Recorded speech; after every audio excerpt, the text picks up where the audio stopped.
Hello, my name is John Torrens, and it is my pleasure to welcome you to Global Entrepreneurial Management, your Whitman capstone experience. So before we talk about the course, I want to tell you a little bit about myself, because I think it might be helpful for you to understand who's working with you throughout the course of this class here.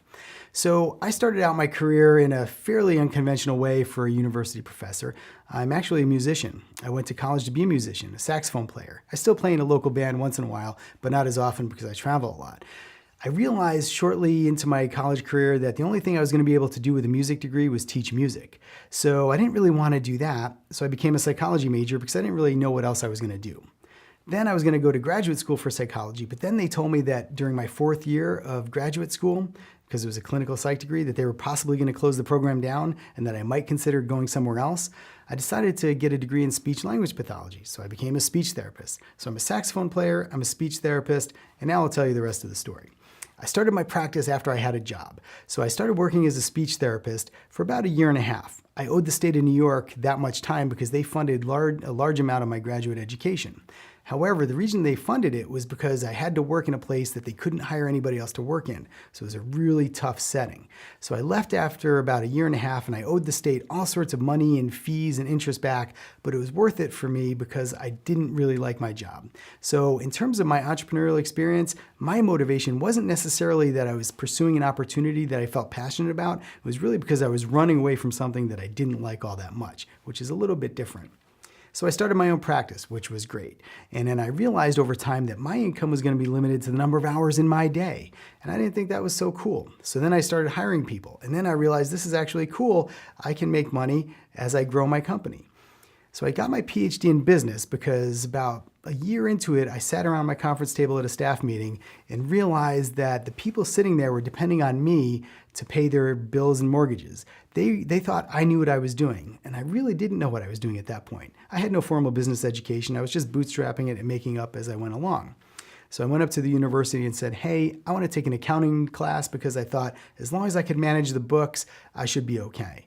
But they said, no, you don't want to take an accounting class. What you want to do is enroll in our MBA program. And I thought, I don't really want to do that because I already have a master's degree. So I did what any rational person would do. I said, screw it. I enrolled in the PhD program.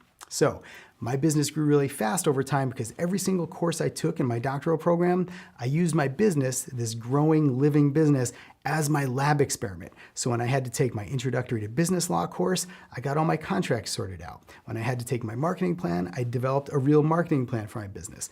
On and on until I was done with the program. So fast forward a few years. 20 years later, my company had about 300 employees, almost 12 million in revenue, and had the opportunity to sell it, which I did. There's a lot more to the story, which I'll fill you in on later probably, but I ended up selling the company. Thought I died and went to heaven because as soon as I did that, I got a job at the university. And if you've ever had a real job, working as a university professor is really cool. So I did that. A few years later, I had the opportunity to buy part of the company back. So as an entrepreneur, I've had the experience of selling the company, feeling seller's remorse, and then buying the company back and experiencing buyer's remorse. So I've felt it all.